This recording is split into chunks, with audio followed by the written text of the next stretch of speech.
El gran acontecimiento de esta semana ha sido la muerte de la ex primera dama, doña Rosa Gómez de Mejía, esposa del expresidente Hipólito Mejía. Ella fue primera dama en el periodo 2000-2004.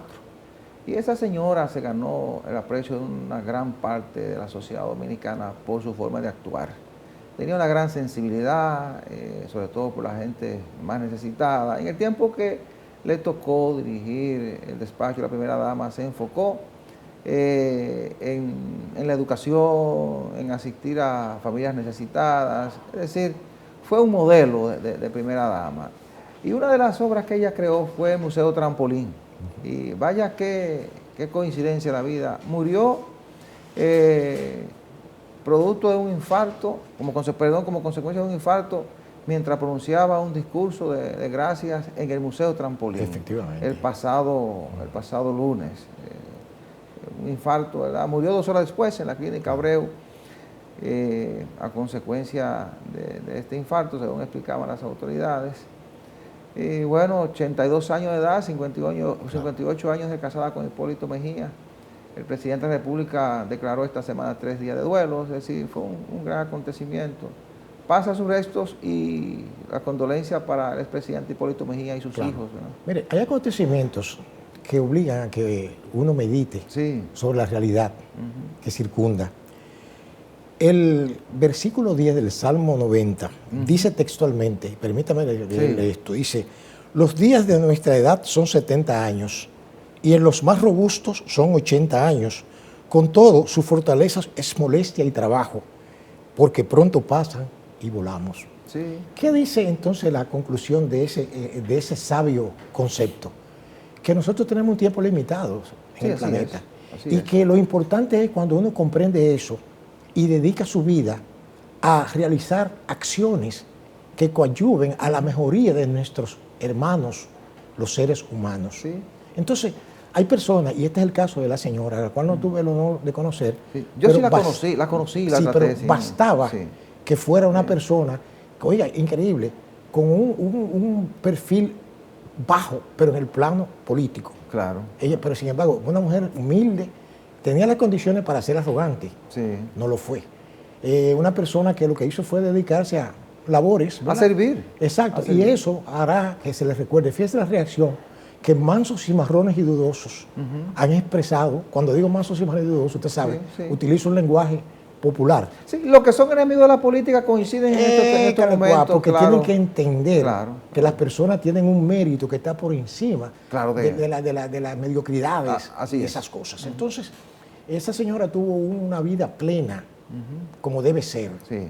¿Entendió? Y ella fue una especie de contraste y contrabalance. O sea que es lamentable. Uno sabe que la muerte es consecuencia natural de la vida. Condición sine qua non para morir es estar vivo. Así es. Y dice el filósofo que uno trae la fecha de su muerte tan pronto es concebido. Pero uno no puede estar pensando en eso, sino hay que vivir el día siempre y hacer lo correcto. Así es. Pero es lamentable, además uno no acepta fácilmente que un ser querido se le vaya a uno así. Ella se ganó un buen espacio en la eternidad, doctor. Claro que sí. Porque hizo una gran obra en la sociedad dominicana. Sí, exacto. Con un perfil bajo, como usted decía, pero cumplió su papel. Claro que sí. Pasó por la vida y dejó sus huellas. Exacto. Que es lo importante en cada ser humano. Fue realmente un contrabalance. Así es, así es. Claro que sí. Pero, doctor, hay mucha preocupación porque la ADP ha estado movilizándose en los últimos días y ha anunciado todo un plan de lucha para esta semana y los días siguientes. Cierto. De hecho, para este viernes tenían una huelga nacional. Bueno, para el día 30 han anunciado una jornada de movilización en las direcciones regionales y van a concluir con un campamento frente a educación. Esto ha provocado la reacción de sectores vinculados a la educación que consideran la jornada de protesta en estos tiempos como una insensatez, sobre todo el sector de Educa, que es la parte privada dentro de la educación, el sector que ha estado impulsando cambios hacia la calidad de la educación. y han estado muy vinculados al ministerio, a la ADP, a los grupos que intervienen, a las instituciones y los grupos que intervienen en el campo de la educación, sobre todo muy preocupados por una educación de calidad. Y lo dicen por la situación en que está el país, independientemente de que la ADP está alegando que hay un compromiso de parte del gobierno que fue firmado en junio del año pasado por el presidente de la República y el ministro de Educación, Roberto Fulcar, de un incremento de un 25% a los maestros. Y según dice el señor Hidalgo, que es presidente de la ADP, solo se le está ofertando un 7% en la actualidad. Ellos dicen que no, que incluso la devaluación del salario de los maestros, incluso por inflación, ronda el 17.4%. Que está muy por debajo de lo que ellos pactaron y de lo que le ha quitado la inflación al salario de los maestros. Pero todo esto mueve a preocupación porque de por medio está el año escolar. Están los derechos que tienen los maestros, reclamar un mejor salario, lógicamente, claro, pero también está de por medio el año escolar. La responsabilidad que existe tanto del Estado, representado por el Ministerio de Educación en este caso, como por la ADP, que son los maestros, ¿verdad?, de garantizar la educación a los niños. La ADP alega que no, que ellos siempre han hecho su protesta y que siempre han recuperado el tiempo que no se ha pedido el año escolar. Yo creo que deben ponerse de acuerdo y poner por encima de todo esto la educación de los más pobres, que son los que van a las escuelas públicas. Fíjense, cada hecho tiene un origen, ¿verdad? Y una consecuencia. Así es. Nada es gratuito y esa actitud, por ejemplo, de ese gremio, para mí, en mi modo de observar la realidad que vive este país, tiene que ver con aprovechar cualquier, diríamos, situación, que puede ser cierta o no, para sacarle beneficio político a eso. ¿Por qué razón? Porque, por ejemplo, ahora vemos que hay un contraste.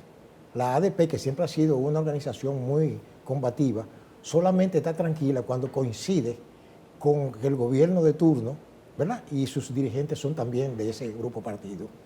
Fíjese que no es lo mismo cuando hay una contradicción. Sí. ¿Verdad? Fíjese. Entonces. Sí, porque la ADP en este momento está dirigida por Eduardo Hidalgo, que es un dirigente del Partido de la Liberación Dominicana. Exacto, no va a desaprovechar la oportunidad. Y Eduardo Hidalgo sustituyó a la profesora, no recuerdo su nombre, que es una dirigente del PRM, claro, que llevó las cosas un poco tranquilas porque coincidía con el gobierno de turno. También una actitud política. Ajá. Ahora bien, hay una realidad que tenemos que observar aquí. Yo que soy miembro, por ejemplo, de dos gremios profesionales, me he dado cuenta, como notario y como abogado, que son dos gremios diferentes, que aquí los gremios, ante todo que se llegaron a convertir en colegios, se convirtieron sencillamente en, diríamos, en natimuertos. ¿Por qué? Porque fueron infectados por la actividad política. Sí.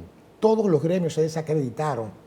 ¿Por qué razón? Porque fueron utilizados por los políticos como ariete, ¿verdad? Y como mecanismo de combate para sus fines partidarios. Y de hecho los partidos, cuando ganan la dirección de un gremio o de un sindicato, levantan esa bandera como un triunfo. Pero que le estoy diciendo, pues están interviniendo todos. Entonces, a mí no me convencen. O sea, los partidos para mí se han quedado sin discurso. No tienen nada que ofrecerle al pueblo dominicano. Por eso yo siempre le he insistido a usted que aquí uno nunca sabe lo que va a suceder. Porque aquí las circunstancias son las que determinan cuál va a ser el resultado de un proceso. ¿Entiendes? Aquí todo el mundo dice, no, que tal cual. No, no, no. La gente se harta, se hastía de más de lo mismo. Es una reiteración. Entonces, ignoran al pueblo llano, creen que el pueblo es bruto, creen que el pueblo no piensa, y no es así, están perdidos. Sí. Porque las más, ¿cómo le digo? Las inteligencias más preclaras está dada el hombre de pueblo. Sí. El hombre que se levanta a las 4 de la mañana a doblar el lomo para buscar el mendrugo. ¿Usted comprende? Y no tiene nada que lo defienda ni lo proteja. O sea que esa situación, y le voy a decir algo también que me llama a reflexión, pero es que los maestros en los gobiernos que representa ese sindicato tuvieron su mejor época. O sea, los mejores sueldos, tengo yo entendido, al igual que los médicos también, que tuvieron, aunque los médicos siempre necesitan un poco más porque tienen un mayor, aunque la educación es fundamental para todo el mundo. Pero lo que quiero decirle es que yo tengo entendido que a los profesores no le han bajado su ingreso. No. Han ido subiendo pues claro, paulatinamente. La inflación es cierto, pero nos ha golpeado a todos por igual. Sí. Yo no estoy haciendo aquí una defensa ultranza de nadie, sino diciendo lo que yo concibo como realidad de este país. Lo cierto es que la situación del país es difícil. Claro. No solo de República Dominicana, sino de la gran mayoría de los países del mundo, primero por los efectos de la pandemia, y ahora de la guerra en Ucrania. Entonces, es cierto que hay un acuerdo, se firmó ese acuerdo, yo recuerdo, y me llamó la atención que ese acuerdo contemplaba la no realización de huelgas. Claro. Me llamó la atención que la ADP en ese entonces renunciaba a ese derecho de la protesta, ¿verdad? Entonces, pero lo que le ha dicho Educa es, cónchale, que hay una situación en este momento que amerita que las cosas, independientemente de que haya un acuerdo o no, se planteen de manera diferente. Yo creo que tanto la ADP como Educación deben sentarse en la mesa del diálogo, evitar la huelga y tratar de llegar a un tipo de acuerdo que permita garantizar que se cumpla ese compromiso, si no ahora, un poco más adelante, pero garantizar la conclusión del año escolar sin dificultades, porque de hecho el acuerdo está. Lógicamente, quizá no sea el momento para cumplirlo. Vamos a la pausa.